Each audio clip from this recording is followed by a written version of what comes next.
Hey everyone, it's your favorite nurse Doms, and this is Trauma Bond. Let's talk about what hurts. So, this is my first episode of Trauma Bond, and I'm so excited to get right into it. This one is going to be a little difficult to hear, so if you're squeamish, you can try to stay tuned as long as you need. I'm not going to get too detailed into what we're talking about because, that'd be crazy.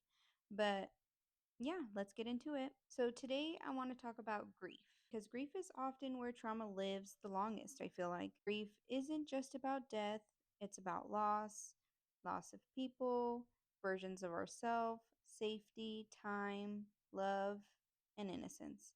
I personally have a lot of feelings when it comes to grief. I've definitely lost a few things. Sometimes we ask ourselves, what does grief really look like? Because, you can't really see it, you can't feel it, but it looks like sometimes numbness, sometimes we're angry, sometimes we pretend that we're okay when we're not. So I wanted to dive right in, learning a little bit more about me during this first episode. So I got some questions for me I wrote down. And let's get into them. My first question for myself: what does grief look like for me? So, specifically for me, there's a few, but I want to just go over one. Grief looks like a loss of my innocence. I have a story I'm definitely going to tell a little later down the line about how I lost my innocence and how it has to do with grief. I also wanted to talk about how sometimes grief, we don't even know it's there, or we pretend it's not there because it's so normalized for us, maybe because of like what we went through beforehand, what we're currently going through. I know definitely for my experience of how I feel like I lost a part of my innocence, definitely went unhandled, right? I never really healed from it. I never really even said it was a thing. I kind of just pretended it never happened. Um, I always told myself it wasn't as bad as all the other things that happened to me, even though it was pretty bad. I don't know why I told myself that, but I'm a dumb bitch. So let's get right into my story. I wanted to share with you guys so you guys can, relate, or if you're dealing with something that you're not fully through, maybe this will help you.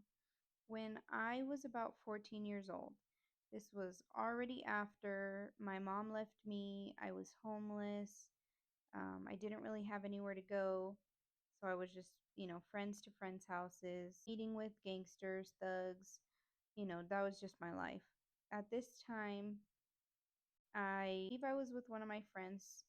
I'm not going to say her name, but she was like 28 at the time, too. So really weird that she was friends with a 14-year-old. But anyway, so I was staying at her house. I had already been there for a few days. And I remember her saying, "Oh, my brother's coming over and he's going to give us tattoos."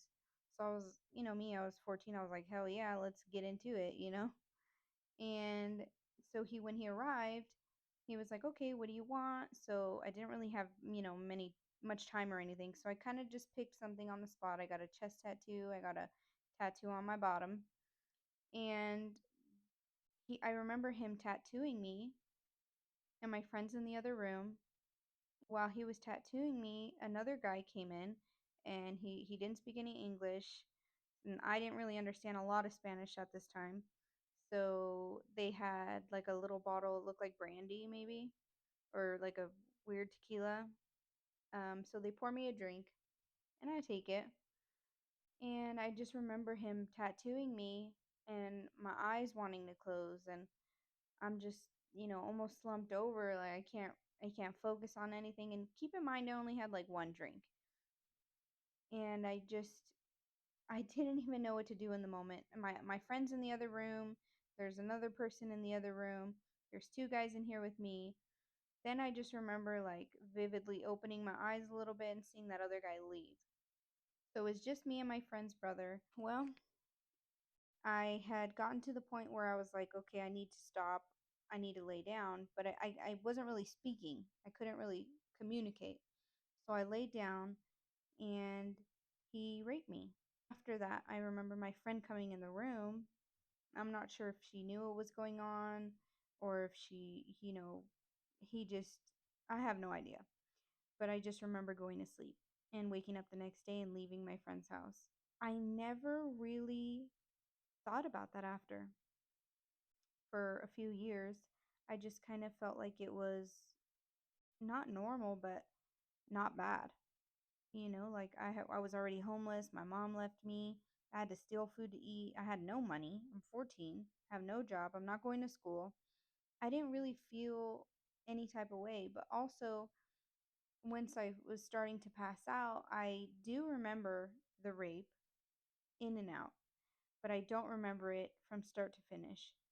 So it's not like I had these flashing nightmares in my brain, right? But what I did notice after, a few months, a few years, is that my body remembered this grief, right? Every time, someone would hug me or get close to me, my body would feel tense. I think it's because I'm in control now, right? And in that moment, I wasn't. And it was really hard to think about it later. I remember me and my sister talking, and I was telling her about it, and I'm like, what happened? And she's like, well, it sounds like you were drugged. And I told her, yeah, I mean, I only had one drink, and it was my friend's brother. I never really thought something like this would happen. I never met him before, but yeah, and then that's kind of when I decided to deal with it, because I did have a lot of issues with, you know, talking to people or letting people get close to me, touching me physically. And I think it was because I had that unhealed trauma. Unfortunately, the story doesn't end there.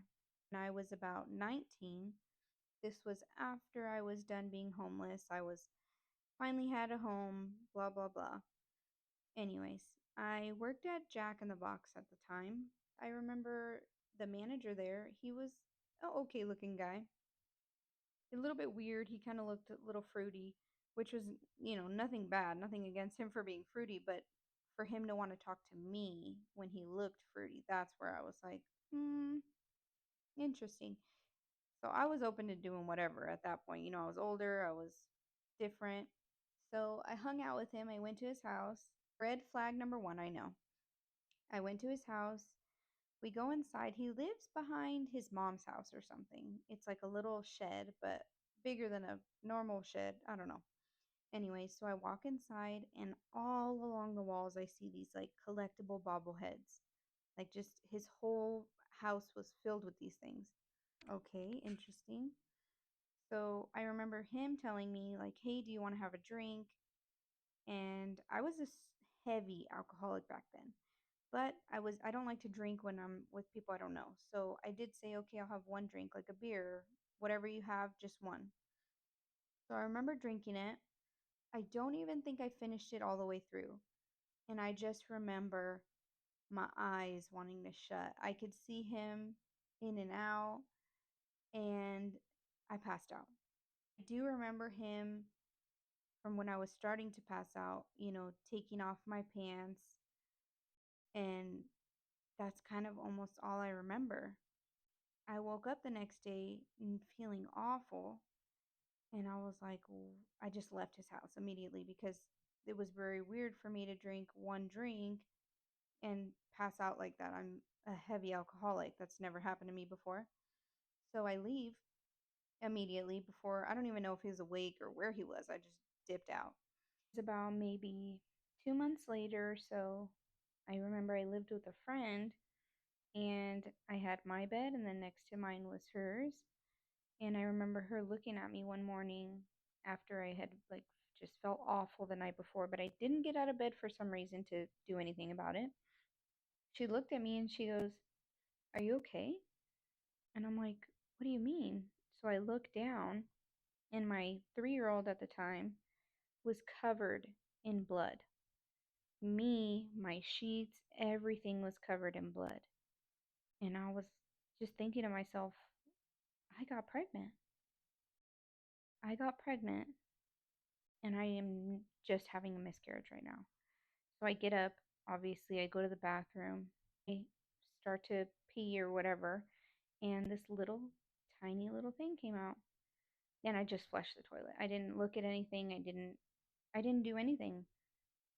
And then I cleaned up my bed. I gave my baby a shower, and I kind of just went about my day. I didn't really heal from that one. I didn't really spend any time thinking about what happened. I just remember thinking like, wow, he really did rape me that night. I didn't have a boyfriend. I wasn't, sleeping around. Yeah. And I was just thinking to myself, like, well, who does that? And like, how did this happen? Did this even happen? Even though clearly I'm going through it, years later, thought about it and just like thought how, felt disgusted. Felt disgusted for me, felt disgusted about him. This experience, I really didn't ever think about it after until I got much older. And I finally, told myself, like, why am I afraid to handle this grief? Do I feel ashamed? Do I still feel the grief in my body? And that's why I don't talk about it. The only person I really ever told these things to were my sister at the time. But, as an adult, when I finally started to ask myself questions like, where can I start to heal from these experiences? That's when I was finally able to talk about them. Because sometimes, you heal better through stories. You tell somebody something, you finally just remember that this isn't who you are, this was who you are. This isn't now, this happened to you back then. And although these things still bother me, I still feel grief in my body. I still have issues with certain things. I don't feel ashamed of myself anymore. I do, still feel some type of disgust for even putting myself in these situations. But again, I didn't have any parents. I didn't really have anybody. I didn't have aunts, uncles, nobody to stop me from, meeting a guy or warning me about a guy, or how parents say, well, only meet in a public place. I didn't have anybody to tell me those things, so it only felt normal. And then after these things happened, it felt different, but it still felt normal. I don't know if it was all the trauma I've dealt with prior that I just didn't get over, or maybe I just got really good at pushing the trauma and hiding it, so when something bad would happen, I'm like, well, I don't know, not that bad, right? Could be worse. You could still be sleeping in a park, even though that is not how you should deal with trauma. Trauma is definitely something you have to handle head on, and you obviously need to take your time for yourself. You need to have time to grieve whatever you're going through, whether it's loss, feeling ashamed, or feeling guilty. But you do need to tell yourself that, you know, this isn't how you want to feel, this isn't how you should feel, and whether you need to go get help. For me, for example, I worked in an office recently, and what I did is I just told all my coworkers my stories, the bad ones, the crazy ones, the funny ones. I just told them a story every day, and they seemed to really enjoy it, and they still couldn't believe all of my stories were true because they get crazy. But that's what I did, and it really helped me realize that I'm a whole completely different person, and I just see the past version of me in stories. The only thing I have to deal with now is some, you know, slight mental things where, sometimes I'm depressed, sometimes I'm sad, sometimes I'm angry, but I do continuously tell myself that's not who I am.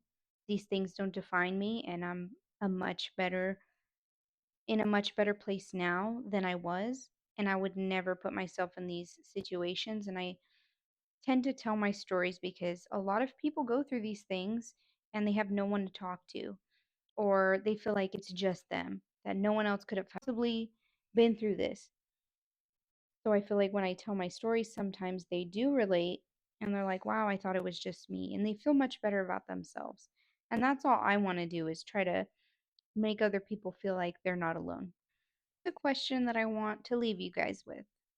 So, in case you did relate to this or have anything that you're dealing with currently, even if it doesn't compare to what happened to me, how can you be gentler with yourself today when it comes to your trauma or your grief? Yeah, this was Trauma Bond. We'll keep healing one conversation at a time. Also, I just wanted to let you guys know, in case you want to continue following this podcast, that every Sunday at 9 p.m. will be a new episode release. So, this coming up Sunday, after you guys hear this one, will be episode 2. And I really hope you enjoyed episode 1. Please stay tuned and follow and come back.